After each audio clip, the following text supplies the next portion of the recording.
This is Dr. Proctor, a short story by Lesley Atherton. Dr. Penrose Proctor made the final stitch of surgical suture and sniffed. "Not expecting any issues with this one," he said, pushing back his frameless circular spectacles to sit more securely on the bridge of his nose. "Mind you, he'll be back soon enough," the doctor said. "At least he's not one of the typical thespians. No discipline or self-control with them. 10 a penny." He pushed away the trolley and with it the still sedated body of a handsome middle-aged man. Still a decent muscle tone for, what was he, 57? Pretty good. Dr. Proctor had chosen well this time and he knew it. None of the 4 patients, or were they victims, would be missed.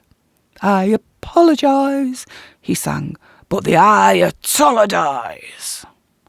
I apologise, but the ayatollah."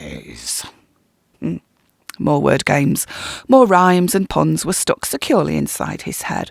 "Penrose!" came a cry from outside his clinic. "In here, Victor." Dr. Penrose Proctor replaced the sheet on the handsome man's torso and smoothed it almost lovingly. Dr. Victor Martin opens the clinic's door and strolls over to his most eminent colleague. "Who's this one?" "Drug trial volunteer, another actor apparently." "Drug trials? So what's with the suture? Subdermal implants?" Dr. Proctor nodded. "Yeah, something like that." They chatted casually for a few moments before Dr. Victor Martin went on his way. That came not a moment too soon for Dr. Proctor. Clicking the door lock behind his colleague, he sung to himself, "Whoa, whoa, whoa, you don't, gently down the seam. Carefully, carefully, carefully, carefully, knife will cut the seams." He really enjoyed that little bit of surgery, he still did, despite his medical licence's unfortunate demise. His duty nurse, Deegan Moss, walked in from the bus stop's connecting door. "What shall we be expecting from this subdermal implant, doctor? It's such a new process. I just wanted to make sure I get all the obs right." Dr. Penrose shrugged with a smirk. "Who knows? Seizure, hypothermia, pyrexia, gastritis. Could be anything. Won't it be fun to find out?" Deegan stared as the doctor departed. He was getting worse. Nobody enjoyed working for Dr. Proctor, but in experimental clinics such as this one, the pay was 5 times that of the NHS, and Deegan could do a lot with that extra cash. Still, on days like today, she could do without it. She'd been left solely in charge of 4 men who were still strangely unconscious on gurneys in post-op and didn't look as though they'd be conscious any time soon, and she had no idea what to expect. She never did with any of these experimental drugs and processes. Nurse Moss shivered. Once again, when Dr. Proctor left for the night, she'd be alone in the clinic, with only Tony Hutchinson on security. Thank God for him, but one fairly pleasant security guard wasn't enough. She needed a small team of dedicated professionals for backup, support and company. And that was when Nurse Deegan Moss knew exactly what her problem was. The imminent prospect of her around-the-world trip was no longer enough to keep her in this disturbing job. If she had £3,000 more, she'd pack it in tonight and leave the men to their fate. She walked by the end of the first 2 patients' beds. Sensible flat shoes squeaked slightly on the floor in the wake of this sensible, almost fat nurse. No, not fat just yet. She was nicely rounded, but nothing that a couple of years of walking in the world's wildernesses wouldn't sort out. The first patient was James White, age 47. Profession, unable to work owing to brain injury. Poor sod, she thought. The next was Dimitri Polvinio. Oh, that was a nice name. Apparently he was a 23-year-old actor and glass collector. Deegan sighed, rubbed her makeup-free eyes and walked to the 3rd bed. Roger Merrick was 57. He was in great shape and actually looked a bit like George Clooney. What was he doing in the clinic? Profession? Undisclosed. Address? Undisclosed. NHS number? Undisclosed. Next of kin? None. Well, how interesting. They had a handsome older man of mystery in their clinic. Maybe he was a secret agent or a gentleman thief. But more likely a man who was trying to keep his middle management redundancy from his wife, so trying all the money-making attempts he could think of. Medical experimentation and drug trials could be lucrative for danger-seeking men like Roger Merrick could have been. Wait. The last time Nurse Moss had looked, the final bed had been inhabited by an enormous bald man. Malcolm Middleton? Oh, even lying down, he was obviously 7 feet tall and near enough as wide. Not the kind of man who'd find it easy to hide. But he definitely wasn't still in bed, despite nobody expecting any patient to be awake for at least another hour. Taking deep breaths, Deegan considered what best to do. Her first thought was to ring Tony Hutchinson on security, as he was the only other person in the building. Oh, but actually, was he? Perhaps there were other medical staff, perhaps closer at hand. Where was Dr. Penrose Proctor? He hadn't said goodbye. Oh, but nor had he said he'd be in his office should she require assistance. She checked her watch. 10:32 p.m. He usually left at 10, but it was worth a try.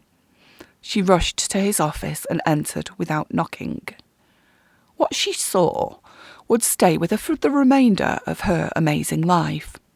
Nurse Deegan Moss was hoping to set off on her world tour very soon, to gaze at the splendour of the Taj Mahal and hire a VW camper to tour the major European capitals. She would email her parents with selfies from Oz beaches and Vietnamese street markets. But first, she stared in amazement at her boss and research leader. Dr. Penrose Proctor was being pinned to his desk by Malcolm Middleton, the extremely large patient, missing from the research ward's 4th bed.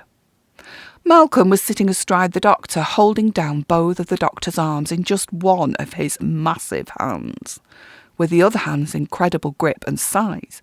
He was choking the doctor, whose face was already changing colour. Strangely, Nurse Moss felt no pity nor urgency. She was more concerned that his feet were banging against the side of his desk and were getting tangled in the telephone and computer cables. The doctor looked imploringly at his nurse, and she snapped out of her apathy. "Get down, Mr. Middleton," shouted Nurse Moss. "Leave the doctor alone." The man's face turned towards Deegan.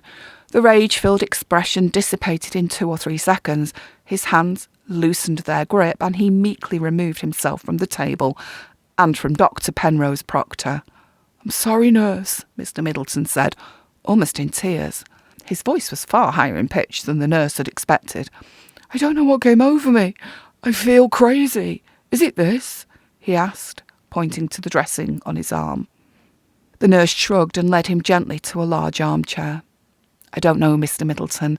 Nobody tells me anything. Perhaps you could just sit on that chair and let me attend to Dr. Proctor?" Mr. Middleton sat down and rested his head in his hands, intoning, "What did I do?" A gentle giant, for sure. "Are you all right, Doctor?" Nurse Moss asked. "Can I get you a glass of water, or can I help you into the other armchair?" The doctor panted a little and then began, slowly and unmistakably, to laugh. It was a deep rumbling sound that seemed to spring from his very soul. "Nurse Moss," he said, wiping his eyes, "I can't deny I'm grateful for you coming in to save me when you did, but it was entirely unnecessary." The nurse looked quickly to Mr. Middleton, who was now sobbing and shaking. His surgical gown was soaking with tears, and he seemed, well, bereft. "Doctor, he was killing you. Another minute and you'd have been dead." Dr. Penrose Proctor rubbed his neck and continued his laugh. "No, nurse, because I have this." He lifted up his right arm and indicated a rubber strip on his wrist. "That's a fundraising bangle," Deegan said. "I have a few of them, autism awareness, eco things." But the doctor interrupted. "Have you no imagination, woman?" He glared at her over the tops of his little round glasses. "Have you no desire to progress in science and research? Have you no ambition?" "Not for fundraising bangles, no," the nurse replied. Dr. Penrose Proctor smiled. It was a cold and eye-free smile, and it grew as he spoke in the direction of the bangle. "Activate," he said, and then sleep. The big man ceased his sobbing, and immediately his head bent downwards and he was still. "Activate," Dr. Penrose Proctor said, as cold as death. "Is that a remote-controlled behaviour-modifying subdermal implant? Can you give commands just like that? Deegan asked, her face now white with fear. Remote controlled via my mobile phone, the voice activator on this bangle, and soon, with just a little more research, it'll be mind controlled too. My work's challenging, but ultimately extremely satisfying. With that, the doctor took out his mobile phone, pressed a few buttons and smirked as he closed it down again. Malcolm, over 7 feet tall and built like a mountain, was rising from his chair and walking towards her. Nobody, not even Dr. Penrose Proctor, knew exactly what that compliant man-mountain would do next. Whimsical, thought Dr. Proctor. He'd just see what he felt like when the time came. That was a short story called Dr. Proctor by Lesley Atherton.